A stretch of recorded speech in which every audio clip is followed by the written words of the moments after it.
Al24 News, bienvenue pour cette édition spéciale. La visite du président angolais à partir d'aujourd'hui. João Lourenço, reçu à sa descente d'avion au début de l'après-midi par le président de la République Abdelmadjid Tebboune, ainsi que d'autres membres du gouvernement.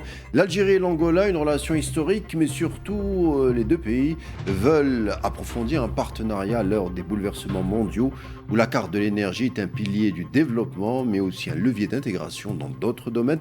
Vous n'êtes pas sans savoir que les deux pays sont des géants africains en termes d'hydrocarbures qui peut permettre à une diversification de l'économie. Le débat est si important aujourd'hui, surtout pour les économies africaines. On va tenter d'abord de faire connaissance amplement avec cette relation algéro-angolaise. Pourquoi constitue-t-elle un partenariat stratégique à l'heure où on parle? Quel avantage pour les deux nations africaines? Et surtout, pourquoi cette visite arrive maintenant? On en parle et c'est tout de suite.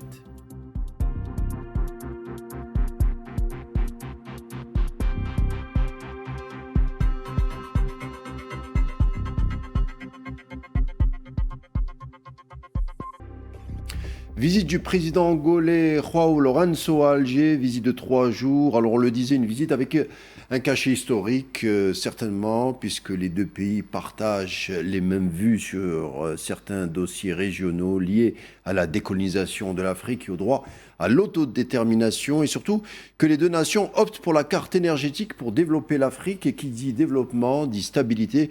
On va parler des enjeux de cette visite du président angolais avec notre invité déjà sur le plateau, Lamine Chirri. Bonjour. Bonjour, merci pour l'invitation. Journaliste, ancien correspondant à Reuters, on est très content de vous avoir avec nous, Lamine Chirri. Merci. Bienvenue. Et également, à partir de Paris, Bassem Laharaj, docteur en droit international et surtout analyste en sécurité internationale. Bienvenue à vous, Bassem Laharaj. Bonsoir, merci pour l'invitation. On est très content de vous avoir, Bassem Laharaj, justement pour parler de cette visite du président angolais en Algérie, une visite de 3 jours. Alors, João Lourenço, le président angolais, vient pour s'enquérir des relations algéro-angolaises. Il va parler, il est question de plusieurs dossiers. On a vu plusieurs membres du gouvernement présents à sa descente d'avion. Mais de prime abord, Bassem Laharaj, que vous évoque pour vous cette visite? Qu'est-ce qui vous vient à l'esprit comme terme, comme mot, comme clé d'analyse? Je dirais tout d'abord, c'est une visite qui semble s'inscrire dans un processus historique et logique dans les relations bilatérales entre l'Algérie et l'Angola.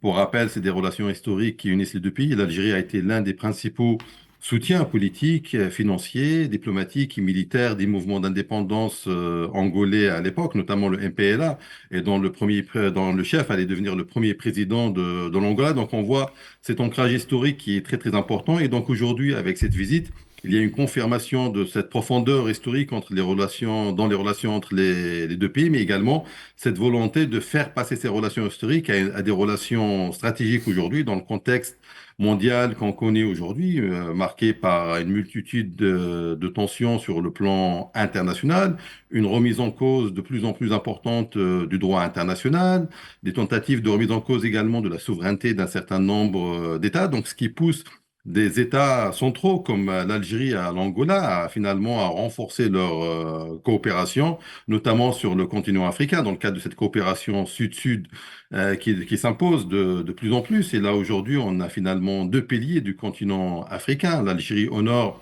et l'Angola au sud-ouest. Et donc, l'axe Alger-Luanda devient central aujourd'hui, puisque les deux pays sont des géants dans le domaine des hydrocarbures. Et on voit toute l'importance de ce secteur aujourd'hui avec le contexte international, avec l'augmentation des cours des hydrocarbures, avec les tentatives également de déstabilisation de l'OPEP. Il ne faut pas oublier que l'Algérie et l'Angola sont deux pays centraux de cette organisation et donc dont la coopération est fondamentale. Donc on voit le potentiel finalement de coopération entre les deux pays. Et en dehors de cet aspect énergétique, comme je le disais, les deux pays sont des acteurs centraux sur le continent africain. Il y a la problématique et les questions de la sécurité continentale, la protection de la souveraineté des nations africaines. Cette stratégie également africaine a trouvé des solutions intra-africaines aux problématiques qui se posent sur le continent, la coopération également dans le domaine de l'enseignement supérieur. Donc on voit tout un champ de potentielle coopération entre les deux pays. Et donc, comme je le disais, finalement, la volonté finalement des deux chefs d'État, c'est de passer de cette relation historique entre les deux pays à une relation stratégique pour le futur du continent africain, et non seulement pour les deux États. Lamine Chekri, que revêt cette visite, bien sûr, mais j'ai envie de vous poser la question plus précisément. Quel est le but de cette visite du président angolais en Algérie, tout simplement? Ben, écoute, votre invité a résumé en disant qu'au-delà des aspects historiques et diplomatiques, donc nous sommes aujourd'hui dans j'allais dire, une troisième phase, c'est celle de l'économie et du business. Donc, véritablement, c'est une visite importante, hein, autant pour l'Angola que pour l'Algérie. Je voudrais juste signaler que cette visite s'inscrit aussi dans une démarche algérienne nouvelle, hein, très pragmatique. L'Angola, ça vient après le Niger, après le Tchad, après la Mauritanie, après le Nigeria, après l'Afrique du Sud, après la Tunisie. Donc vous voyez, c'est une liste très longue. Une dynamique. Une dynamique, absolument, un nouveau processus engagé depuis quelques années. Et je pense que ce nouveau processus est très pragmatique, est très concret, est très gagnant-gagnant. Nous sommes loin des discours historiques, nous sommes loin de l'action diplomatique, seulement diplomatique. Aujourd'hui, nous passons à une troisième phase qui est celle de faire j'allais dire, des partenariats qui seraient utiles aux deux peuples, hein? Création d'emplois, investissement, attractivité des pays j'allais dire, pour les sociétés de ces pays. Donc, il y a de l'histoire, il y a de la diplomatie, mais aujourd'hui, il y a surtout de l'économie et du business. C'est très concret, c'est très pragmatique. Et de la géographie. Bien entendu, c'est l'Afrique. Bien entendu, c'est l'Afrique. Et vous savez, lorsqu'il s'agit d'économie et de business, il faudrait que l'un des partenaires, les deux partenaires soient prêts. Hein? Aujourd'hui, l'Algérie, il faut le rappeler peut-être, c'est important, c'est d'abord le premier pays du Maghreb, la locomotive du Maghreb en termes de PIB. Projection du FMI, 317 milliards de dollars. C'est autant que le Maroc, la Mauritanie, la Tunisie réunis. Ouais. Hein, c'est quand même indéniable. Hein, ce sont des projections du FMI. Sur le plan africain, nous sommes quatrième derrière l'Afrique du Sud, le Nigeria et l'Égypte, tout en gardant à l'esprit le nombre d'habitants de chaque pays. Hein, nous sommes à peine un peu moins de 50 millions et effectivement, nous sommes déjà dans le premier lot, le premier groupe, j'allais dire, des économies africaines. Cette disposition, cette nouvelle disposition économique algérienne constitue effectivement une opportunité en or pour l'Algérie de jouer le rôle de locomotive en Afrique. Et c'est ce qui est en train de se faire. Hein. On le voit avec les visites non-stop de part et d'autre. Et c'est une excellente chose parce que ça va permettre à l'Algérie aujourd'hui de marquer des points importants. Vous savez, nous sommes dans une sorte de match, de compétition, de championnat. Il faut marquer des points chaque jour pour améliorer son score et son score et son classement. Donc nous sommes en tête des classements et ça va aller crescendo, je pense, avec une donnée fondamentale qui n'existait pas avant, c'est la diversification de l'économie algérienne.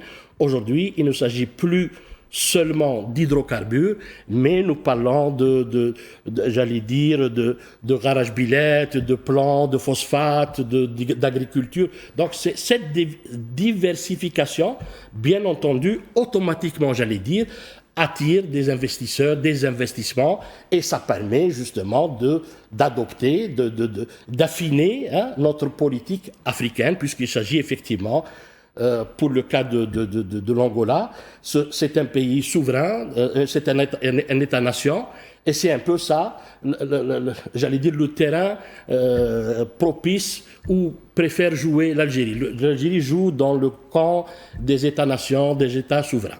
Lamine Chéri, vous avez, dans votre présentation, vous êtes revenu à plusieurs reprises sur le temps. Vous avez dit maintenant les deux pays sont prêts. En tout cas, vous avez dit il faut un temps pour asseoir davantage une relation à plusieurs niveaux. La carte d'énergie est un levier, bien entendu, mais il n'y a pas que ça. Mais pourquoi est-ce qu'au préalable, les deux pays, ou un des deux pays n'était pas prêt, ou les conditions n'étaient pas réunies pour peut-être esquisser un pont économique fort et stratégique? Oui, tout à fait. Moi, je parle de l'Algérie, le pays que je connais. Donc, effectivement, nous étions, il y a à peine 5-6 ans, un pays complètement oil and gas. Hein. Nous étions hydrocarbures. Et nous n'avions pas la capacité de voir au-delà enfin, du pétrole et du gaz, parce que nous n'étions pas diversifiés. C'était complètement, j'allais dire, une équation complètement fermée. Mais nous avons eu le déclic de Garage Billet. Hein. Donc nous avons eu ce déclic. Ce déclic a donné une autre, j'allais dire, ce déclic a lancé un message à la communauté internationale. Hein. Même l'IATF, pardonnez-moi, même l'IATF au préalable, ça a aussi peut-être joué un rôle. L'IATF, merci de le rappeler, l'IATF, ça avait généré 48 milliards de dollars de business, la plus grande partie pour l'Algérie, en faveur de l'Algérie. Donc, je veux dire par là que il faut être prêt. Si on n'est pas prêt, si on est seulement hydrocarbures, ben on restera seulement hydrocarbures. Si on est diversifié, effectivement, nous allons attirer des investissements, nous allons devenir intéressants pour des partenaires qui ne sont pas, j'allais dire, exclusivement hydrocarbures. Et c'est le cas aujourd'hui. Nous voyons des investissements avec le Qatari Beledna, c'est le lait, l'agriculture. Avec les Italiens, le blé à Tindouf, c'est de l'agriculture. Nous avons le phosphate, nous avons le zinc, le plomb. Donc, cette diversification, j'allais dire, est une condition sine qua non pour augmenter, j'allais dire, le business, l'économie, l'investissement étranger dans notre pays. Et je constate uniquement pour les pays africains, on a cité quelques pays, que ça avance concrètement et rapidement. Voilà. Donc je pense que cette visite rentre dans le cadre d'une démarche globale de l'Algérie, et que ces visites des leaders africains commencent et vont donner des résultats probants très prochainement. Bassem Laraj, une réaction, ce que nous dit au fond Lamine Chéri, c'est que bien entendu il y a la carte de l'énergie, la carte de la diplomatie énergétique qui est là, mais ça constitue un levier pour l'ouverture de plusieurs marchés à forte potentialité. On l'a vu avec les visites du président du Niger, de la Mauritanie, également du Tchad, et demain peut-être davantage. C'est vrai que cette carte de l'énergie, ça nous permet aussi de nous ouvrir vers une économie multidimensionnelle. Effectivement, et on voit tout l'intérêt de la nouvelle stratégie algérienne qui revient finalement vers, je dirais, vers sa sphère d'influence traditionnelle et sa profondeur stratégique africaine, avec toutes les visites qu'on a vues ces dernières semaines et ces derniers mois de responsables africains en Algérie. Aujourd'hui, avec la visite du président angolais, ça confirme cette vision globale d'ancrer l'Algérie dans son continent, donc dans l'Afrique, et de finalement utiliser cette puissance énergétique, donc ce levier énergétique finalement pour conquérir de nouveaux marchés, pour développer de nouveaux axes de coopération avec de nouveaux partenaires ou des partenaires historiques sur le continent africain, et ne pas se limiter effectivement à cette question des hydrocarbures. C'est vrai, c'est quelque chose qui est fondamental et important. Et d'ailleurs, l'Algérie forme beaucoup de hauts responsables dans le domaine énergétique angolais depuis de nombreuses années. Mais aujourd'hui, l'Algérie, effectivement, avec cette volonté de diversifier son économie pour sortir de cette dépendance aux hydrocarbures qui en soi peut être bénéfique, bien évidemment lorsque les prix sont élevés, mais qui est dangereuse parce que finalement elle limite le développement d'un État à un seul secteur, ce qui est dangereux pour sa souveraineté. Et on voit toute l'importance de cette nouvelle stratégie qui vise à faire sortir l'Algérie de cette dépendance aux hydrocarbures en multipliant finalement différents axes de développement économique avec des secteurs stratégiques tels que l'agro-industrie, l'industrie, les mines, etc. Et l'Algérie peut finalement jouer ces différentes cartes aujourd'hui pour développer sa coopération avec un certain nombre de pays africains comme l'Angola, le Niger, le Tchad et d'autres. Et finalement créer de nouvelles opportunités également pour les entreprises algériennes pour investir dans le continent africain, dans ces pays. C'est une manière également, à la fois, il y a le côté économique, bien évidemment, parce que c'est du business et donc c'est tout à fait bénéfique pour les entreprises algériennes de conquérir de nouveaux marchés qui sont encore vierges dans un certain nombre d'États. Donc le potentiel finalement de développement pour ces entreprises est énorme aujourd'hui, mais parallèlement, ça contribue également à renforcer le rôle de l'Algérie sur le continent africain et indirectement son soft power et son influence sur le continent à travers ces hommes d'affaires.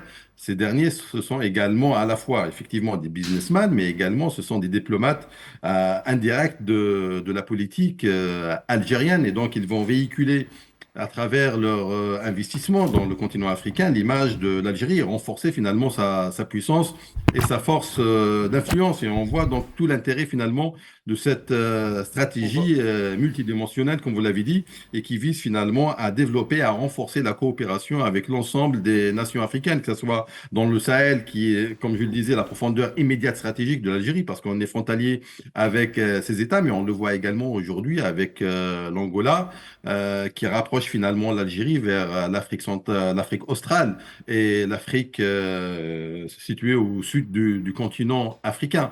Et donc, ça permet à l'Algérie finalement de multiplier ses domaines de coopération et ses cartes sur le continent africain et renforcer sa présence.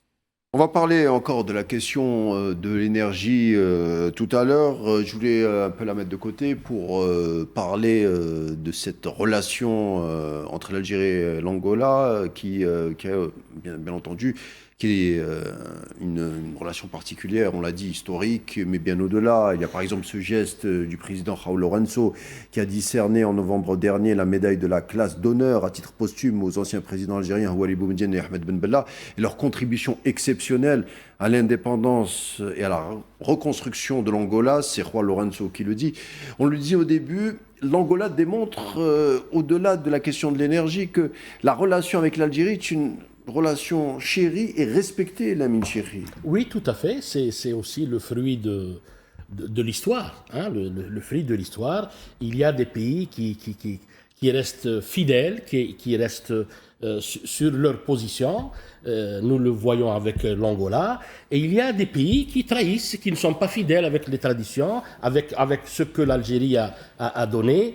Je ne citerai pas les Émirats arabes unis. Voilà, donc voilà un peu une petite comparaison pour situer un peu les choses.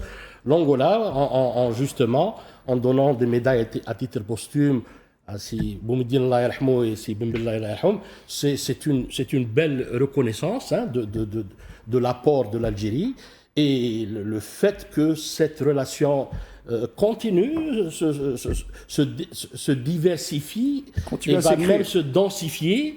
Je pense que nous sommes sur un excellent modèle de partenariat interafricain et c'est un peu ce que veut l'Algérie, c'est justement bâtir des relations, des partenariats à l'intérieur de l'Afrique, une Afrique bien entendu souveraine, hein, parce que une des idées aussi que défend l'Algérie, c'est de faire en sorte que le développement se fasse à l'intérieur de l'Afrique par les Africains et de réduire un peu les interventions étrangères à l'intérieur de ce pays. Je vous laisse poursuivre. Le président de la République, lors de sa dernière rencontre avec la presse, a insisté sur cet aspect en disant que nous sommes africains.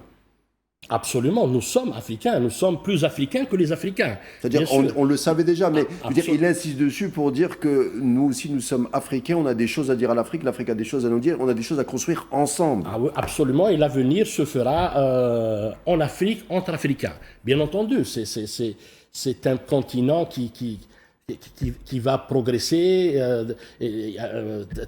très rapidement. Hein. La croissance est là, selon la Banque mondiale, hein, dans les 30-40 prochaines années. Hein. Oui, l'Afrique a besoin de stabilité. L'Afrique a besoin de se prémunir des interventions étrangères. Et c'est ce qui fait que l'Afrique, aujourd'hui, est sur la bonne voie, hein, est sur la bonne voie pour essayer justement de montrer qu'elle est capable j'allais dire, de nourrir ses enfants, de donner un espoir à ses enfants. Et l'Occident devrait être un peu, j'allais dire, observateur en cessant de manipuler, de créer des zones de tension, parce que, in fine, personne n'est gagnant dans cette affaire. Déstabiliser l'Afrique, c'est un peu déstabiliser le monde. Hein, ça ne sert à rien de déstabiliser l'Afrique. Donc, on verra bien. On verra bien. Nous sommes maintenant, j'allais dire, c'est une dynamique algérienne, hein, à l'endroit de l'Afrique. J'ai expliqué que l'Algérie aujourd'hui était une véritable locomotive. Hein, ce ne sont pas des mots, ce ne sont pas je ne lance pas j'allais dire des fleurs à l'Algérie comme ça, mais c'est des faits et il faut revenir aux chiffres du FMI. À l'occasion, je suis stupéfait de voir que beaucoup d'analystes n'utilisent pas ces chiffres qui sont pourtant officiels et connus et continuent de discourir, d'analyser sur la base de chiffres qui datent de 10 ans ou de 15 ans. Ce n'est pas très honnête d'un point de vue intellectuel et professionnel. Donc voilà, les gens devraient s'inspirer des nouveaux chiffres, comprendre que l'Algérie a véritablement démarré et que ça devrait se poursuivre dans les années fin 2026, 2027. Nous parlons bien entendu fin 2027, probablement 2028, d'un PIB de 400 milliards de dollars. Et ça ferait de l'Algérie un pays véritablement émergent. Alors, Bassem Laraj, c'est vrai ce que nous dit Lamine Chikri, certains analystes sont peut-être enfermés dans des préjugés, dans des idéologies ou dans des prismes quand on essaye d'analyser l'Afrique ou la relation entre l'Algérie et l'Afrique. Mais avant d'en parler, je voudrais qu'on reste un tout petit peu sur cette relation historique entre l'Algérie et les autres pays africains. On a énuméré tout à l'heure les représentants des pays africains qui se sont rendus en Algérie, avec le Niger et le Tchad. Tous deux d'ailleurs affectés par des menaces sécuritaires, sans parler de fortes pressions socio-économiques. L'Algérie, elle, a joué ou joue la carte diplomatique basée sur la solidarité et la coopération à plusieurs niveaux. C'est une vieille doctrine algérienne qui date d'ailleurs des années 60, qui est toujours la même. L'Algérie n'a pas changé et prouve qu'elle a eu raison sur le temps long finalement. C'est ça qu'il est question, qu'il est important de rappeler aujourd'hui. Effectivement, le temps a prouvé que finalement la position algérienne et les grands principes défendus par la diplomatie algérienne depuis son indépendance en réalité sont toujours valables et sont toujours efficients en réalité, notamment pour ce qui concerne la question de la non-ingérence dans les affaires intérieures des États, la non-remise en cause de l'intégrité territoriale des États et le fait de pousser les États à essayer de trouver des compromis et des solutions internes sans interférence étrangère, parce qu'on le voit dans plusieurs dossiers, notamment on peut citer à titre d'exemple le dossier libyen, on voit finalement que les ingérences étrangères rendent très difficile la possibilité de trouver des compromis et des solutions qui vont véritablement dans l'intérêt national de ces États, parce que les puissances étrangères, occidentales ou autres en réalité, lorsqu'ils interviennent notamment sur le continent africain, dans un certain nombre de conflits, ils sont là tout d'abord pour défendre leurs propres intérêts. Et leurs intérêts ne coïncident pas nécessairement avec les intérêts des États en question. Et on le voit aujourd'hui dans la Libye, qui est divisée en deux. On le voit également dans la situation catastrophique au Mali, où le pays finalement est véritablement divisé et confronté à un véritable dilemme sécuritaire en raison de ces interférences. C'est aussi, je vous laisse, pardonnez-moi, je vous laisse poursuivre Oui. dans un moment, mais c'est aussi un paradoxe de ces puissances occidentales, c'est-à-dire que d'un côté, on se plaint de l'immigration, mais en même temps, on perturbe les pays d'où viennent ces immigrés ou ces malheureux qui cherchent justement de se sortir de ce marasme ou de ces situations d'insécurité où ils risquent tout simplement la mort. Exactement. Je veux dire D'ailleurs, que c'est les Occidentaux qui sont à la source de la problématique de l'immigration. mais bien sûr, l'exemple le plus concret qu'il y a à nos frontières, c'est la question de la Libye. La déstabilisation de la Libye a conduit immédiatement à un afflux important de migrants subsahariens vers le nord de l'Afrique tout d'abord, et après vers le sud du continent européen. Et finalement, on voit toute la contradiction finalement du discours d'un certain nombre, en tout cas, de puissances occidentales, et qui pose effectivement problème et qui finalement empêche la possibilité de trouver des compromis, des solutions internes à l'Afrique. Et c'est d'ailleurs toute la problématique et tout l'intérêt finalement de la diplomatie algérienne qui défend ses principes, notamment le principe de non-ingérence. Depuis plusieurs années. Donc, ça fait partie du socle diplomatique de la diplomatie algérienne. Ça fait véritablement partie de Mhm. l'ADN, je dirais, de la diplomatie algérienne, de défendre ces principes qui montrent finalement toute leur efficience aujourd'hui. Et donc, d'où finalement le fait que l'Algérie pousse les États africains à trouver des compromis à l'intérieur du continent africain pour résoudre les problèmes africains sans interférence étrangère, bien évidemment, tout en respectant la souveraineté de chaque État. Parce que, comme je le disais, les étrangers, lorsqu'ils viennent dans le continent africain, ils sont là tout d'abord pour défendre leurs propres intérêts. Algérie-Angola, vision commune pour une Afrique souveraine. On continuera les échanges juste après cette pause publicitaire. À tout de suite.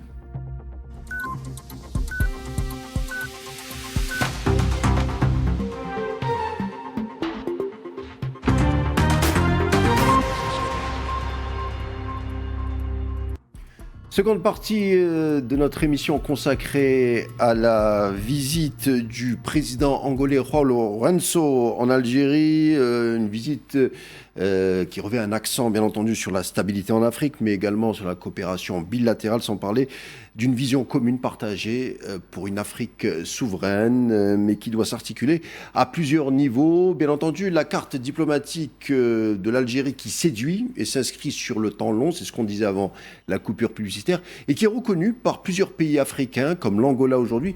L'Algérie a toujours misé sur le développement pour sortir l'Afrique, bien entendu, de la logique néocoloniale, pas coloniale seulement, mais néocoloniale, mais également du problème de l'insécurité, ce qui est de plus en plus reconnu aujourd'hui, Lamine Cheikhy. Oui, tout à fait. L'insécurité, à titre d'exemple, dans la région du Sahel, constitue une menace pour le développement socio-économique d'abord des populations. Ça, c'est un fait. L'Algérie, il faudrait toujours peut-être le rappeler encore une fois, c'est le seul pays au monde qui a réussi à vaincre le terrorisme tout seul. Hein, d'où justement cette reconnaissance internationale du savoir-faire algérien lorsqu'il s'agit de lutter contre le terrorisme. L'Algérie fait des efforts pour justement, conseiller, entraîner des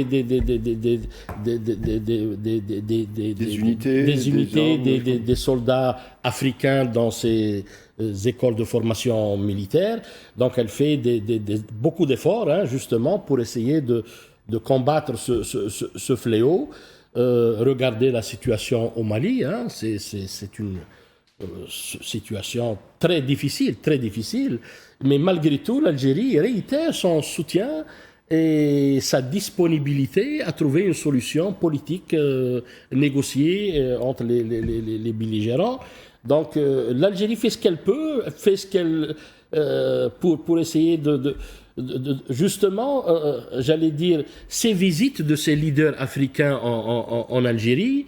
L'objectif, c'est un développement socio-économique justement pour stabiliser les populations, pour redonner de l'espoir aux populations, pour cesser ce problème de l'immigration clandestine. L'Algérie participe activement à cet effort à l'intérieur de l'Afrique. Maintenant, est-ce que les autres partenaires, étrangers, occidentaux notamment, font ont cette vision des choses. Ce n'est pas certain, ce n'est pas certain. Notre ami et collègue a évoqué le problème de la Libye. Oui, la Libye, ça a été le point de départ d'une montée en puissance du terrorisme en Afrique. Hein, ça a profondément déstabilisé les pays du Sahel et il faut revenir à 2010-2011 pour comprendre ce qui se passe aujourd'hui au Sahel. C'est la faute, c'est pas juste le dire comme ça, mais c'est la faute aux Occidentaux. Hein. C'est les Occidentaux qui ont foutu un peu cette pagaille à l'intérieur de l'Afrique. Ben, les Africains aujourd'hui essayent tant bien que mal de s'en sortir. Avaient prévenu à l'époque, même feu Muammar al-Kadhafi, en disant que si la Libye tombe, c'est tous les pays africains, le Tchad, le Niger, enfin tous les pays du Sahel qui vont payer la facture qui retomberait sur les populations, mais ça n'a pas été entendu par les pays occidentaux. Absolument. Rappelez-vous, c'était des millions d'armes qui circulaient librement. Trafic d'armes, trafic d'humains, trafic de drogue. Les terroristes, les différents groupes terroristes se sont servis dans les caisses à armes de la Libye. Ils sont partis dans les pays du Sahel. Et la suite, c'est Al-Qaïda, c'est des assassinats, c'est des prises d'otages. Rappelez-vous, les prises d'otages, justement, juste à titre de rappel, qui payait les rançons? Ce sont les Occidentaux qui payaient les rançons, et pourtant, le paiement de rançon était complètement interdit d'un point de vue de droit international, parce que ça encourageait justement... Ça faisait un commerce illicite. Voilà, donc nous en sommes là, on est toujours dans cette équation. Hein. Les Africains essayent de faire le maximum, l'Algérie essaye de faire le maximum pour stabiliser, pour pacifier, le continent, pour permettre justement une émergence socio-économique en réunissant un peu les facteurs objectifs. Alors la solution à ces problèmes, c'est le développement. C'est ce que l'Algérie dit au fond. Absolument. Ce n'est pas la sécurité. Ce n'est pas le tout sécuritaire, mais le développement. Oui, le développement, parce qu'il y a eu deux expériences, par exemple. L'expérience française qui a totalement échoué, l'expérience russe qui a totalement échoué, parce que ce sont des approches sécuritaires, de sécurité. L'opération Bakran. Absolument. Donc ça ne marche pas, et parfois c'est même contre-productif, puisque les populations peuvent percevoir ces étrangers comme étant des ennemis, hein, et parfois ils le sont. Donc ce n'est pas la solution. La solution préconisée par l'Algérie, c'est véritablement une approche socio-économique de développement, d'éducation. Hein. Voilà, c'est un peu ça l'approche algérienne. Et bon, est-ce qu'elle sera un jour partagée par les Occidentaux? Bon, on attend toujours de voir les développements dans le continent. Bassem Larredj, vers les coups de 17h30, le président algérien Abdelmadjid Tebboune s'est entretenu avec le président angolais João Lourenço au salon présidentiel de l'aéroport Oualy Boumediene. Cela nous rappelle, Bassem Larredj, il y a quelque temps encore, d'après ce que nous disait Lamine Chiri, ça nous rappelle il y a quelque temps les critiques à l'encontre de l'Algérie, à savoir que l'Algérie serait un pays isolé sur la scène internationale. Pourtant, Alger enchaîne les visites des officiels, chefs d'État, ministres, secrétaires d'État, responsables militaires venus de nombreux pays africains, mais aussi des États-Unis, de Turquie, d'Italie, d'Oman, de Belgique, France, Roumanie, Inde, Corée du Sud et enfin Angola aujourd'hui, Niger, Tchad il y a quelque temps. L'art de la diplomatie, c'est de parler avec tout le monde, malgré parfois des divergences. C'est-à-dire on peut être en désaccord avec un pays, mais on peut se parler, travailler, continuer à collaborer. L'Algérie le prouve avec, encore une fois, cette visite du président angolais aujourd'hui. Effectivement, et cette idée de l'isolement de l'Algérie est un fantasme en réalité qui n'existe que dans la tête d'un certain nombre, je dirais, entre guillemets, d'analystes qui passent leur temps à critiquer l'Algérie, à véhiculer une image qui ne correspond pas à la réalité d'aujourd'hui. Et comme vous l'avez dit d'ailleurs tout à l'heure, qui se base sur des chiffres qui ont plusieurs décennies. Ils ont encore une vision des années 90 de l'Algérie qui ne correspond pas du tout à la réalité d'aujourd'hui. Bien évidemment, on peut critiquer, mais faire des critiques constructives qui vont aller dans le sens de la construction du pays. Mais ce qu'on constate avec ces analystes, je dirais, c'est des critiques juste pour critiquer et véhiculer une image totalement fausse de l'Algérie qui serait un pays totalement isolé sur la scène internationale, alors que les faits démontent quotidiennement ce type de prétention. Effectivement, on a vu le nombre de chefs d'État qui se sont rendus sur Alger dernièrement, que ce soit des chefs d'État africains ou européens, notamment des responsables européens de haut niveau, que ce soit là, on peut citer l'exemple de la présidente du Conseil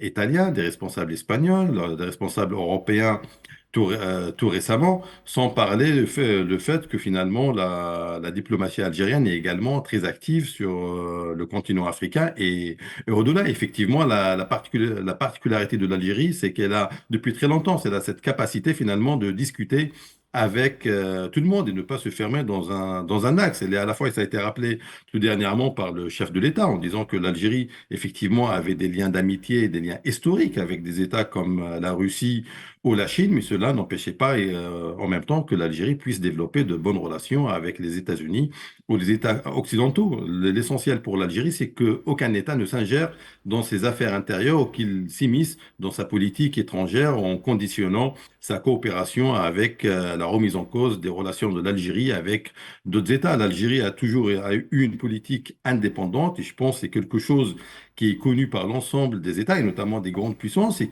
qu'ils respectent en réalité cette politique et cette position algérienne qui va finalement dans l'intérêt de la nation algérienne. L'Algérie défend ses intérêts, ce qui est tout à fait normal pour un grand État comme l'Algérie. Et dans ce cadre-là, l'Algérie doit développer sa coopération avec l'ensemble des États dans le sens qui va dans son propre intérêt et dans le respect bien évidemment de sa politique étrangère et de sa doctrine. Et donc, pour revenir à cette idée d'un isolement de l'Algérie, c'est un fantasme qui n'existe pas sur le terrain, et malheureusement qui est véhiculé par un certain nombre de médias mainstream, mais qui perdent totalement qui n'ont en finalité aucune crédibilité par rapport à ça. Et on voit finalement ce dynamisme diplomatique algérien qui se confirme de jour en jour et ce retour en force de l'Algérie sur le continent africain. C'est ça également l'élément central. Aujourd'hui, on voit qu'il y a une véritable diplomatie, une stratégie, une vision sur le long terme qui est en direction du continent africain et qui commence à porter ses fruits et qui va contribuer également au développement de l'Algérie, au renforcement de sa position sur la scène continentale, mais également sur la scène internationale, parce que l'Algérie devient, à travers le développement de sa diplomatie sur le continent, un des acteurs fondamentaux de cette vision sud-sud. Il y a un acteur comme dans les années 60-70, l'Algérie, c'était l'un des leaders, je dirais, du tiers-monde. L'Algérie aujourd'hui s'impose comme également l'un des leaders de ce Sud global qui commence à s'imposer sur la scène internationale.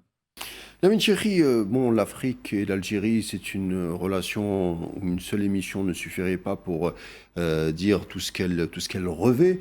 Mais c'est vrai que durant plusieurs années, l'Algérie le faisait de manière un peu plus discrète, c'est-à-dire on ne faisait pas beaucoup de bruit sur nos succès, sur les buts qu'on arrivait à valider. Aujourd'hui, on essaye de faire davantage savoir que nous avons plusieurs relations, relations très profondes avec certains pays africains. Disons, il y a une médiation beaucoup plus abouti sur nos politiques africaines. Est-ce qu'il n'y a pas eu aussi un changement dans la tête de plusieurs Algériens qui ont décidé enfin de faire savoir que l'Afrique aussi, on avait notre place et qu'on avait aussi des buts à concrétiser et à valider? Oui, oui, tout à fait, tout à fait. Avant de répondre, je voudrais juste rappeler l'immense visite du pape, hein, qui a été un moment important. Et le pape visitant donc un pays isolé, la blague. Hein. Le pape ne peut pas visiter un pays isolé. Et le pape représente 1,4 milliard de catholiques à travers le monde. Et donc, s'il a décidé de venir en Algérie, c'était l'événement, ça pourrait être l'événement de l'année. Ça pourrait être l'événement de l'année. Maintenant, pour revenir à votre question. le fait que l'Algérie soit un peu plus présente aujourd'hui qu'hier, je pense qu'il y a eu aussi un effort de médiatisation. Nous maîtrisons un peu mieux le soft power. Nous sommes dans les studios de Al24. C'est aussi un élément de soft power important. Je sais que cette chaîne est beaucoup suivie, par exemple en France, et donc c'est un élément important dans la guerre de communication. Ça permet aussi d'expliquer à nos frères et sœurs, compatriotes en France et ailleurs, les véritables enjeux, mais d'un point de vue algérien, avec un regard algérien. Le contrôle du narratif est fondamental. Si on ne contrôle pas le narratif, à partir d'Alger, donner le là, expliquer, selon le point de vue d'Alger, on pourrait perdre beaucoup dans cette guerre de soft power. Aujourd'hui, les choses ont changé positivement, hein, puisque le point de vue algérien est expliqué un peu à celui qui voudrait bien s'informer. Hein. Maintenant, celui qui est animé d'une volonté de désinformation, on a beau lui montrer les chiffres, il refusera de regarder la réalité en face. Donc, pour l'Afrique, il y a eu, en rappelant, l'IATF. Hein. L'IATF, ça a été un moment fort, justement. C'était un peu... Alger était devenu, en quelques jours, la capitale de l'Afrique.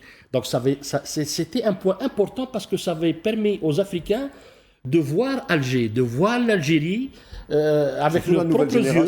Surtout la nouvelle génération. Absolument, de voir l'Algérie avec leurs propres yeux, se faire leurs propres idées, que c'était un pays qui avait franchi des étapes importantes hein, dans le développement, qui était toujours dans un processus de développement, mais je pense que dans l'absolu, j'allais dire, l'idée qu'on se fait de l'Algérie en Afrique aujourd'hui est de loin beaucoup plus positive qu'avant, parce que nous n'étions pas très présents d'un point de vue médiatique. Mais avant aussi, nous avions aussi nos propres problèmes. Hein, l'Algérie revient de loin. Hein, il y a eu beaucoup il y a eu le Covid, il y a eu beaucoup de facteurs. Il y a eu la chute des prix du pétrole.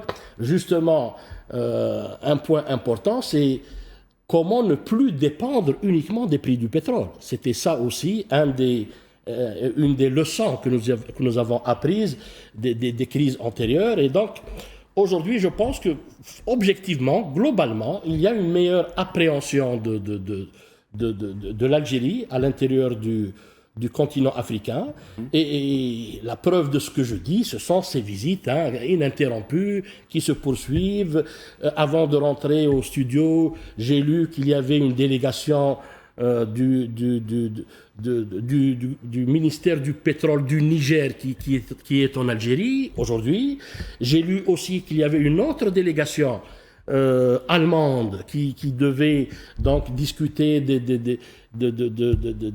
un peu de l'énergie et des questions énergétiques avec le partenaire algérien. Donc vous voyez, c'est tous les jours. Ça dénote d'un dynamisme certain et je pense que dans un court et moyen terme, nous allons enregistrer de beaux résultats. On revient sur la question de l'énergie dans cette dernière partie de l'émission. Bon, cérémonie de réception par le président algérien du président angolais et de son épouse, ainsi qu'une importante délégation.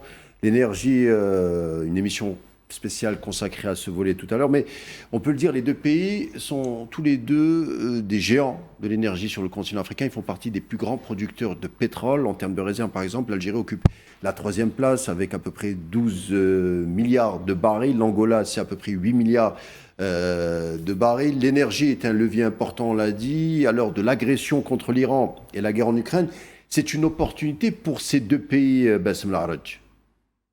Effectivement, l'Algérie et l'Angola sont deux géants du secteur énergétique sur le continent africain et ça leur donne un levier de puissance vis-à-vis de leurs partenaires, notamment les partenaires européens qui sont très demandeurs de cette ressource aujourd'hui. On l'a vu effectivement avec la crise et l'agression israélo-américaine contre la République islamique aujourd'hui et finalement la perturbation des cours mondiaux d'hydrocarbures et finalement, mais aussi la perturbation des corridors et des livraisons d'hydrocarbures dans l'ensemble de la zone asiatique, je dirais, mais également européenne. On voit tout l'intérêt des Européens d'essayer de sécuriser leur livraison d'hydrocarbures et bien évidemment, dans ce cadre-là, l'Algérie et d'autres puissances énergétiques sur le continent africain deviennent des acteurs centraux. Et ça leur donne des cartes entre les mains qu'il faut bien négocier finalement pour renforcer leur position dans le cadre de ces négociations en tant qu'acteur et hub énergétique. Et dans ce cadre-là tout particulier, l'Algérie a une carte toute particulière et stratégique à jouer. L'Algérie confirme progressivement sa place de hub énergétique. On le voit aujourd'hui avec la garantie qu'elle offre à ses partenaires européens en termes de livraison d'hydrocarbures, mais également à travers la coopération et le gazoduc qui est transsaharien, qui doit relier Alger au Nigeria à travers le Niger. Et c'est l'un des exemples finalement de projets structurants sur le continent africain, coopération sud-sud qui renforce finalement la souveraineté et l'économie de ces États. Et on ne peut pas également exclure une coopération dans ce sens entre l'Algérie et l'Angola. L'Angola est l'un des principaux acteurs aujourd'hui dans le secteur au niveau de l'Afrique, au sud-ouest de l'Afrique, et la compétence et l'expertise algérienne dans le domaine, notamment dans le domaine gazier en réalité, parce que l'Angola commence à exporter de plus en plus de gaz. Une coopération dans ce secteur est tout à fait envisageable et prévisible. Et on peut, en toute logique, l'Angola va essayer également de bénéficier de l'expertise et de l'expérience de la Sonatrach, notamment, et de ses compétences locales en matière finalement d'exploitation de gaz, de GNL et de son exportation. Et une coopération entre les deux pays dans ce sens me semble fondamentale. Et on peut également imaginer des investissements de la Sonatrach dans l'Angola et dans d'autres pays de la zone, comme on le voit aujourd'hui au Niger ou en Libye. Et donc, c'est une manière également aussi de renforcer la place énergétique de l'Algérie en tant qu'acteur central dans le secteur. Lamine Chérine, une réaction sur la carte énergétique. Certains pays africains peuvent ou ont déjà tiré leur épingle du jeu d'un échiquier de l'énergie mondiale complètement chamboulé. L'Angola et l'Algérie ont déjà, on le sait, tiré davantage de revenus à cause de la crise autour du détroit d'Ormuz et la guerre en Ukraine. Cela donnera forcément de l'oxygène pour une marge de manœuvre, pour davantage de secteurs et de domaines économiques pour le futur. Absolument. Chaque dollar gagné permet de financer le plan socio-économique de développement de l'Algérie, à titre d'exemple. Donc, la guerre, c'est toujours une mauvaise chose, mais bon, il y a aussi des guerres où des tiers tirent de l'avantage de cette déstabilisation majeure, parce que ça pousse les prix du pétrole et du gaz, ça les pousse à augmenter de manière drastique. Donc l'Algérie, bien entendu, profite de cette envolée des prix. Et elle aurait pu en profiter davantage si, par exemple, d'autres projets avaient été mis, concrétisés. Concrétisés. Je parle notamment, on a beaucoup parlé de ce gazoduc Niger, Algérie, Europe. Donc, la route transsaharienne. Absolument. Donc ça aurait pu augmenter les volumes en direction de l'Europe. L'Europe qui est qui est pratiquement est en train de demander chaque mètre cube de gaz pour elle est salvateur. Donc c'est une opportunité, ça va permettre justement, la leçon à tirer, c'est d'accélérer justement ce projet gazoduc pour permettre de renforcer le rôle algérien dans la distribution du gaz aux pays de l'Europe, notamment l'Europe du Sud. Il est aussi très probable, je le dis, c'est un point de vue personnel, il est aussi très probable que nous allons rentrer bientôt, probablement, dans l'exploitation du non conventionnel. Ça va permettre aussi d'augmenter les capacités d'exportation. Aujourd'hui, nous exportons quelque chose comme 55 milliards de mètres cubes par an. avec le gazoduc, avec le non conventionnel, on pourrait aller dans 4-5 ans, on pourrait aller jusqu'à 90-100 milliards de mètres cubes à exporter. Ça serait vraiment une nouvelle posture. Ça serait une nouvelle posture. Donc, je dis ça pourquoi? C'est pour dire que, j'allais dire, les opportunités devant l'Algérie sont présentes, sont énormes. Et donc, je ne me fais pas j'allais dire, d'inquiétude outre mesure. Je pense que l'Algérie va exploiter à fond ses chances.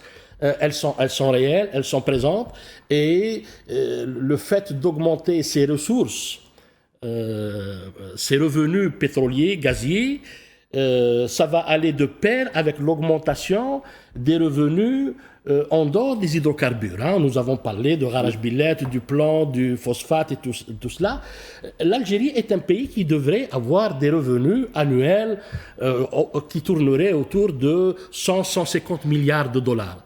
Ça permettrait à l'Algérie de réellement devenir ce pays émergent avec les moyens de sa politique. Et donc, je pense que on va revenir juste pour dire que cette augmentation des prix du gaz et du pétrole, bien entendu, bien sûr, c'est une opportunité pour l'Algérie qui a été saisie et qui va financer son plan socio-économique de développement qui devrait commencer à aboutir. Et ça aboutit déjà, puisque nous avons, par exemple, je vais donner l'exemple de l'unité de production de fer du côté de l'Ouest avec Tosyali, le partenaire turc, qui vient de mettre 2,5 milliards de dollars pour renforcer. C'est une sorte d'extension. Donc 2,5 milliards de dollars, c'est quand même important dans un seul projet.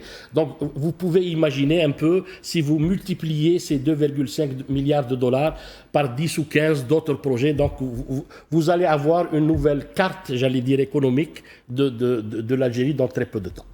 Les perspectives signées Lamine Chikri, ancien correspondant à Reuters et journaliste. Merci d'avoir été des nôtres et merci d'avoir nourri les échanges. Lamine Chikri, je vous dis à bientôt. C'est moi qui vous remercie. Grand merci également à Bassem Laharaj, analyste en sécurité internationale et docteur en droit international. Merci d'avoir été avec nous, Bassem Laharaj. Je vous dis à bientôt. Merci et à bientôt. L'édition spéciale consacrée à la visite du président angolais en Algérie continue sur Al24 News. Quant à moi, je vous donne rendez-vous dans une petite demi-heure pour continuer à parler de cette visite à travers l'aspect de l'énergie. À tout à l'heure. D'ici là, portez-vous bien.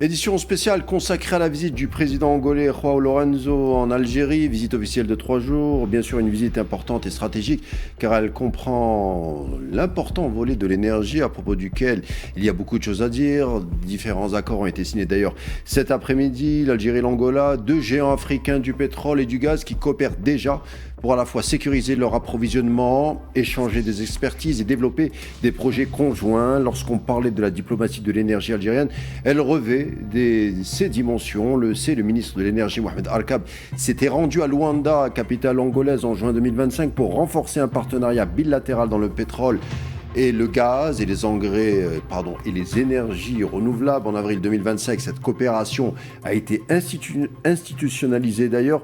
L'Angola intègre activement, les énergies renouvelables, solaire, hydroélectricité, et cherche à réduire son empreinte carbone. L'Algérie, de son côté, affirme comme un fournisseur majeur de gaz vers l'Europe et un hub pour l'hydrogène vert, le fameux projet South 2. 2 géants du pétrole donc, l'Algérie et l'Angola, 2 producteurs stratégiques.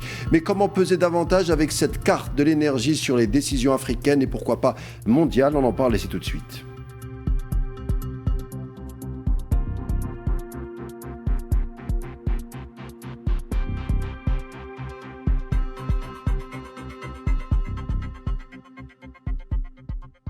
L'Angola et l'Algérie, acteurs majeurs avec le Nigeria et la Libye au niveau africain par rapport à la production de pétrole et de gaz, mais comment surtout transformer cette carte de l'énergie en termes de levier de puissance économique et de souveraineté. Pour en parler, j'accueille Moustapha Mekidesh. Bonsoir. Bonsoir. Économiste et surtout spécialiste de la question de l'énergie. Encore une fois, bienvenue. Merci de m'avoir invité. Moustapha Mekidesh, alors quelques chiffres, quelques données. L'Afrique possède 7% des réserves mondiales de pétrole avec des acteurs clés comme le Nigeria, la Libye, l'Angola et l'Algérie bien sûr. Alors selon vous, première question qu'on a envie de vous poser, quel état des lieux faites-vous de cette carte énergétique au niveau africain? Moi, je crois qu'il y a le quatuor de tête que vous avez cité, le Nigeria, la Libye, l'Algérie et l'Angola. Donc, ils constituent effectivement les producteurs les plus importants en Afrique, avec d'autres qui sont émergents, dont on pourra parler peut-être. Ce que je veux dire, c'est qu'il y a quand même, lorsqu'on compare, si vous voulez, l'Angola et l'Algérie du point de vue si vous voulez, des hydrocarbures, il y a une production à peu près équivalente en matière de pétrole brut. Donc, avec l'Angola qui fait un peu plus que nous, mais enfin, ça reste quand même 1,1 et l'Algérie autour de 1 million de barils de jour, ce qui constitue, si vous voulez, donc une comparaison intéressante à voir. L'autre aspect, c'est que l'Algérie donc est un gros producteur et exportateur de gaz naturel, ce qui n'est pas le cas pour l'Angola. Ceci étant dit, donc ils ont des économies qui peuvent donc sur le plan, si vous voulez, des populations, donc l'Angola est autour de 40 millions d'habitants, l'Algérie donc 45-46. Donc il y a, si vous voulez, des éléments de comparaison qui peuvent faire en sorte et qui témoignent, si vous voulez, de leur poids en Afrique. Au Maghreb pour l'Algérie et en Afrique australe pour l'Angola et aussi donc un parcours historique qui fait que les fondations, si vous voulez, les fondements économiques de leur coopération sont assis sur une histoire dans le mouvement de libération nationale, donc qu'il faut quand même rappeler. Moustapha Mekidesh, en Afrique, on le sait, 70% du pétrole est exporté, un pétrole brut. Quand 70% du pétrole est exporté, cela limite bien entendu les retombées locales. La question de fond est de savoir comment le continent peut transformer la richesse, le pétrole et bien d'autres richesses d'ailleurs, en levier de puissance. Absolument. Alors, vous faites bien de mettre l'accent sur le gap et beaucoup de retard à rattraper en termes d'électrification de notre continent. Donc, je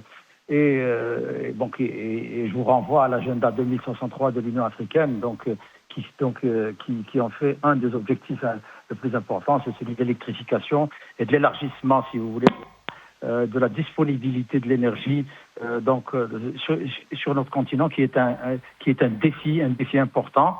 Et des pays comme l'Angola et l'Algérie peuvent y contribuer évidemment aux côtés du Nigeria et de la Libye de façon significative. Et ça, je pense que le premier aspect, c'est de pouvoir développer déjà les relations entre les opérateurs historiques des deux pays. Je pense à Sonatrach et puis à Sonangol, donc qui ont déjà des relations historiques, pour pouvoir à la fois continuer d'exporter une partie, si vous voulez, des hydrocarbures vers le reste du monde, mais également en renvoyer une partie au continent lui-même de façon endogène pour élargir, si vous voulez, les capacités énergétiques du continent, parce qu'il en aura besoin pour deux raisons. Il en aura besoin pour les ménages, pour améliorer l'IDH et la situation, si vous voulez, des ménages en Afrique, mais également pour en faire un élément pour pouvoir développer sur place les industries qui ont besoin d'énergie. Et jusqu'à présent, donc aussi bien dans le domaine minier que dans le domaine industriel, il y a une transformation qui est faite hors de l'Afrique. Or, parmi les objectifs qui sont fixés, notamment avec la ZCLAP, c'est de pouvoir transformer le maximum de produits, de matières premières sur notre continent en Afrique. Et l'énergie joue un rôle important pour cela. Moustapha Mekidesh, la relation algéro-angolaise est multidimensionnelle. On vient d'apprendre par exemple qu'une ligne aérienne sera ouverte dès juillet 2025 entre Alger-Luanda. C'est le président Abdelmadjid Tebboune qui l'annonce. Mais on voulait revenir sur davantage ce que comporte justement cette relation entre l'Algérie et l'Angola à travers ce sujet signé Nariman Zegar. On revient tout de suite après pour continuer les échanges. À tout de suite.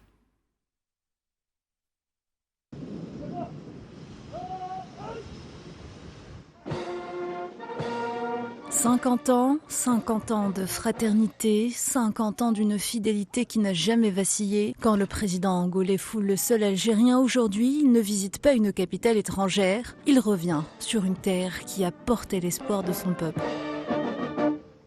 Et c'est justement ici, dans cette ville, que le mouvement populaire de libération de l'Angola a trouvé refuge dans les années 60. C'est ici qu'Agostinho Neto et ses compagnons ont tracé depuis l'exil les contours d'un Angola libre. L'Algérie leur a offert un soutien militaire, une formation et quelque chose d'encore plus précieux, une voix. Une tribune sur la scène internationale à l'heure où l'Afrique peinait à se faire entendre. Ce n'est pas pour rien qu'Alger a hérité du surnom de Mecque des révolutionnaires. Cet héritage ne s'est pas évanoui avec la fin des luttes de libération. Au contraire, il s'est transmis génération après génération comme une conviction fondatrice. La liberté de l'Afrique est indivisible. C'est sur ce socle que repose aujourd'hui encore la relation entre les deux pays, une doctrine commune, ancrée dans la durée, souveraineté des peuples, non-ingérence, solution africaine aux problèmes africains. Au sein de l'Union africaine, Alger et Luanda portent ensemble ce flambeau. L'Angola soutient la cause sahraoui. Les deux capitales opposent d'une même voix un refus catégorique à toute forme de tutelle extérieure sur les affaires du continent. Ensemble, ils constituent un rempart, un axe de pression pour que l'Afrique soit maîtresse de son destin. Et à ce partenariat politique vieux d'un demi-siècle vient désormais s'adosser une ambition économique à la hauteur de l'histoire. Selon les données des plateformes de commerce international, les exportations algériennes vers l'Angola ont atteint 1,33 million de dollars en 2024. S'ajoute à cela 20 accords de coopération signés entre 2025 et 2026 dans différents secteurs et un conseil d'affaires algéro-angolais institué pour que la volonté politique se traduise en échanges durables et en prospérité partagée.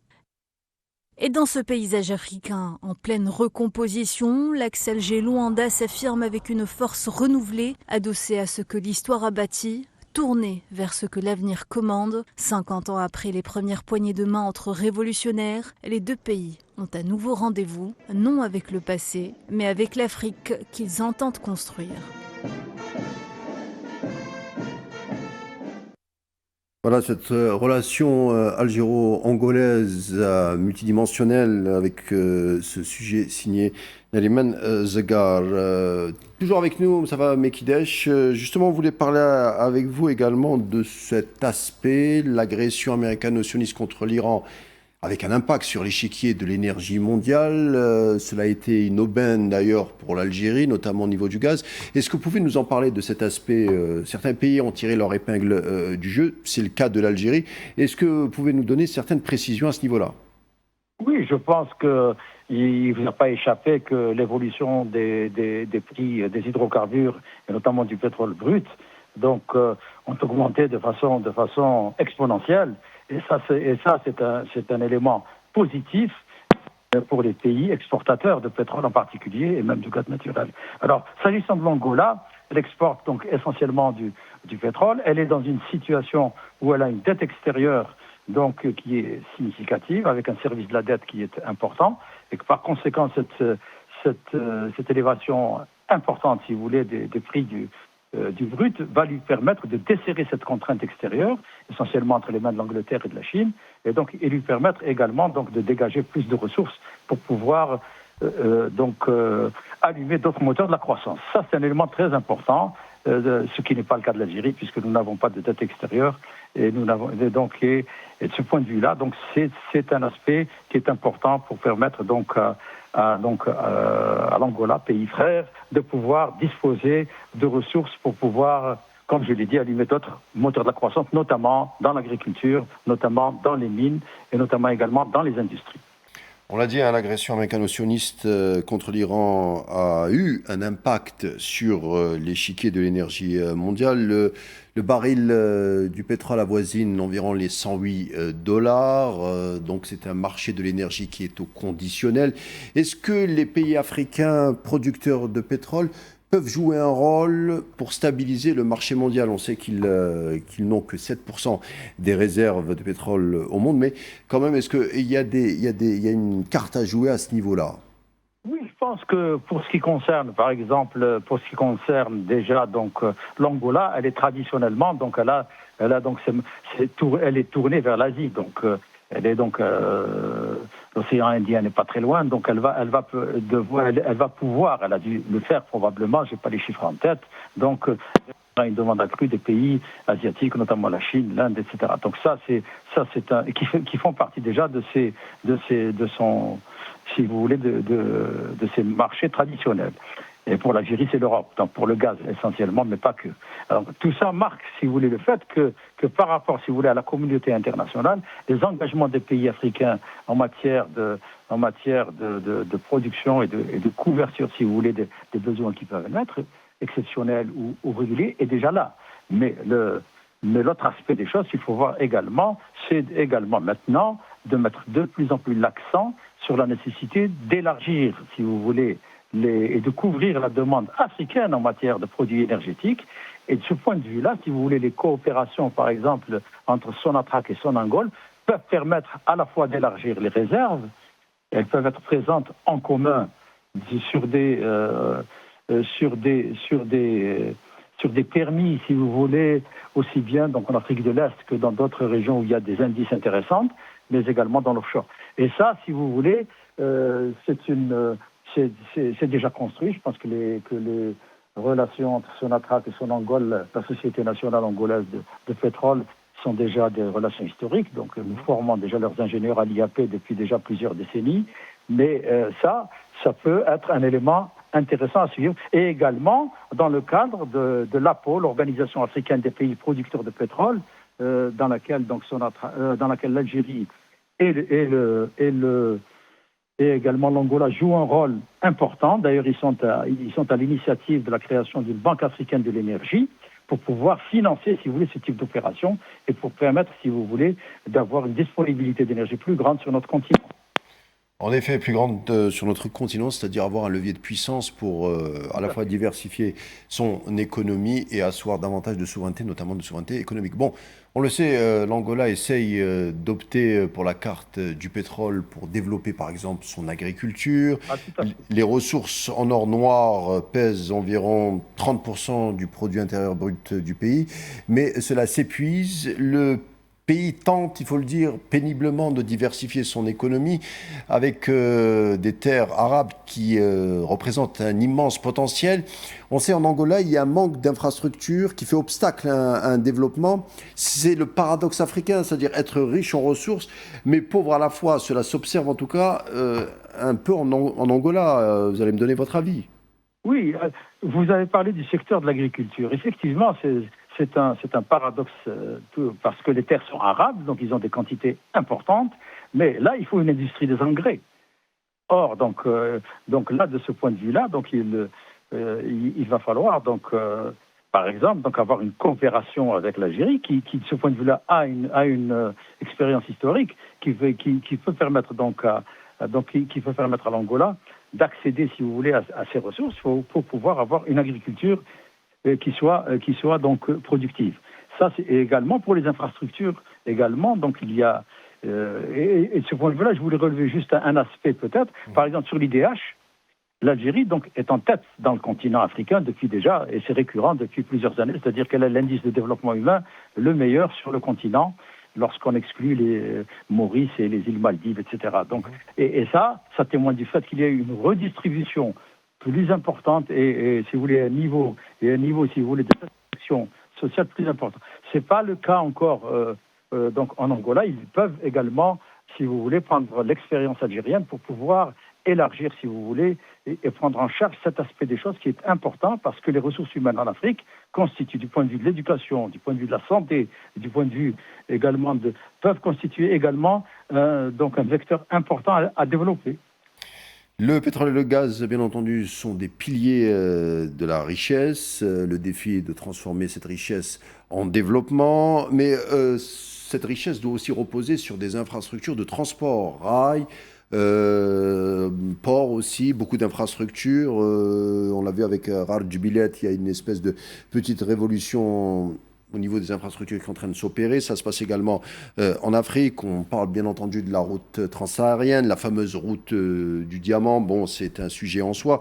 Mais est-ce que ces projets de transport ferroviaire, des hubs au niveau du transport, est-ce qu'on est au diapason avec la croissance africaine de demain? La Banque mondiale sait que la croissance mondiale se situera surtout en Afrique. Est-ce qu'au niveau des infrastructures, on est prêt ou est-ce qu'on essaye d'être déjà au diapason avec la croissance de demain, tout simplement? Moi, je crois que c'est vraiment l'un des éléments stratégiques là, sur lesquels vous mettez l'accent.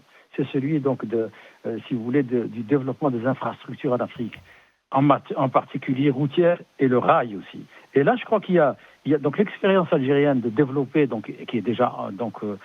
qui est déjà réelle, elle est sur le terrain. Donc, de Tindouf à Oran, c'est pas n'importe quoi, c'est un grand projet. Et il y a aussi donc un autre projet sur lequel il peut y avoir une coopération extrêmement forte entre l'Angola et l'Algérie. C'est le fait que l'Angola également a un projet de développer donc le rail entre donc la côte ouest et la côte est de l'Afrique en traversant donc un certain nombre de pays africains. Et ça, c'est un grand projet sur lequel, donc, ça permet d'alimenter, si vous voulez, en carburant, en pétrole brut, donc un certain nombre de pays donc, qui sont traversés, et également, si vous voulez, de pouvoir développer donc un transport de marchandises qui soit optimal.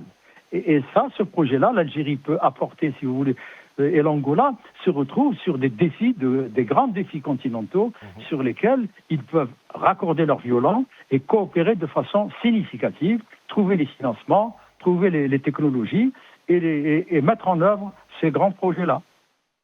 Justement, ça a servi à ça un tout petit peu la dernière rencontre de la ZLECAf ou l'IATF. La ZLECAF, c'est la zone d'intégration économique africaine. L'IATF à Alger, ça a été aussi l'occasion pour parler de ces sujets-là et des solutions africaine pour les Africains, pour le développement. En tout cas, c'est les défis sur lesquels on table pour 2030-2032.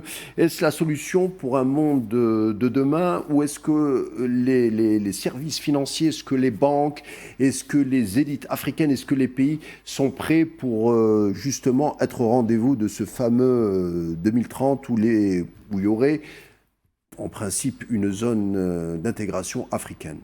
Alors moi, je pense qu'on en prend le chemin. Donc, il y a non seulement une volonté forte, mais les instruments institutionnels sont déjà en place. La ZLECAf, ce n'est pas une vue de l'esprit, c'est déjà opérationnel. Donc, et les instruments sont en train... Alors, les financements, il y a donc que la Banque africaine de développement, la BAD, s'engage de façon plus significative dans le financement d'un certain nombre de projets. On a parlé des projets d'infrastructure, mais également dans la mise en place de la Banque africaine de l'énergie, donc qui est un projet commun soutenu par l'Angola et l'Algérie, peut permettre, si vous voulez, à la fois de financer donc l'ensemble, si vous voulez, des micro-investissements, mais également des grands projets d'infrastructure énergétiques, que ce soit dans les énergies conventionnelles, comme le pétrole ou le gaz, mais également dans les énergies renouvelables.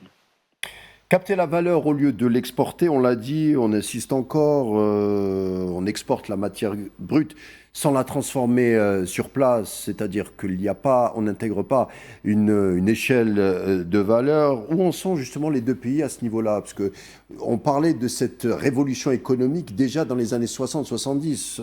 Il n'y a pas de souveraineté sans souveraineté économique africaine. Oui, moi je pense que déjà l'Algérie, elle s'est engagée dans ce processus, puisque donc il y a donc un processus, si vous voulez, de transformation sur place. Par exemple, la pétrochimie. L'expérience de la Sonatrach dans la pétrochimie peut tout à fait correspondre à des besoins en Angola aussi. C'est la même problématique. Donc, pendant un certain nombre d'années, au lieu de tous nos besoins en plasturgie, viennent de l'étranger, alors qu'ils sont produits à partir de produits d'une grande partie si vous voulez, de produits algériens. Et donc maintenant, Sonatrach avec du retard peut-être, mais elle a engagé donc un vaste programme de pétrochimie pour pouvoir conserver sur place, alors de produire sur place, si vous voulez, un certain nombre de produits pétrochimiques faits à partir donc des hydrocarbures, mais également, si vous voulez, de les transformer, et de ne plus importer, mais également d'exporter et de couvrir d'autres besoins. Et ça, c'est une expérience dans l'aval pétrolier qui peut tout à fait intéresser et sur lesquels des coopérations entre Sonatrach et Sonangol peuvent se construire autour d'un certain nombre de produits qu'ils peuvent donc faire pour leurs besoins nationaux, mais également pour les besoins africains de façon plus générale. Moustapha Mekidesh, vous avez parlé tout à l'heure de la dette de l'Angola. On sait aussi que certains pays africains comme le Kenya, l'Éthiopie, l'Angola bien entendu, ont tous converti leur dette qui était libellée en dollars, ils l'ont converti en yuan. D'ailleurs, l'Indonésie, la Slovénie a fait pareil. Le Kazakhstan d'ailleurs, qui émettent désormais des obligations en yuan. Est-ce que c'est une solution? Qu'est-ce que gagne par exemple l'Angola en ne présentant plus ou en ayant une dette par exemple présentée en yuan? Qu'est-ce qu'elle y gagne? Quel est l'avantage? Oui, là, de façon bilatérale. Moi, je pense qu'elle a dû le faire. Donc déjà, elle peut engager, si vous voulez, elle peut engager, si vous voulez, ce chemin-là, parce que donc il y a la dette extérieure de l'Angola est essentiellement détenue par l'Angleterre et la Chine. Donc vis-à-vis de la Chine, donc il y a donc un problème culturel. Mais avec l'Angleterre, donc ça restera donc libellé dans les monnaies, donc soit le dollar, soit donc la livre sterling. Je ne sais pas dans quelle monnaie c'est. Mais c'est effectivement un aspect qu'il va falloir traiter et sur lesquels, à mon avis, donc il doit y avoir une réflexion approfondie sur les mécanismes qui peuvent soulager l'Angola d'une partie de la dette, parce que le service de la dette constitue pour elle un obstacle à son développement. Comme il a constitué pour nous dans le passé un obstacle, et c'est pour ça que, du point de vue de la dette extérieure, l'Algérie est très vigilante sur le fait de la maintenir ou de la supprimer. Alors on l'a dit, l'Afrique, une Afrique souveraine économiquement, ça veut dire davantage d'usines, davantage d'infrastructures, davantage de transformation de ressources sur place en valeur ajoutée. Moustapha Mekidesh, on est en 2026. Pourquoi, selon vous, cela a tardé? Quels sont les obstacles majeurs? Je sais qu'il est difficile de répondre succinctement à cette question, mais quand même, quelles sont l'urgence? Quelle est l'urgence à solutionner pour justement dégager une espèce de dynamique et essayer de prendre à bras-le-corps la souveraineté africaine? Ça, c'est très important. Vous savez que j'ai été président du panel du mécanisme africain d'évaluation par les pairs, qui est donc l'institution et l'agence, si vous voulez, qui traite de l'évaluation des gouvernances des pays africains, au plan politique, mais aussi au plan économique.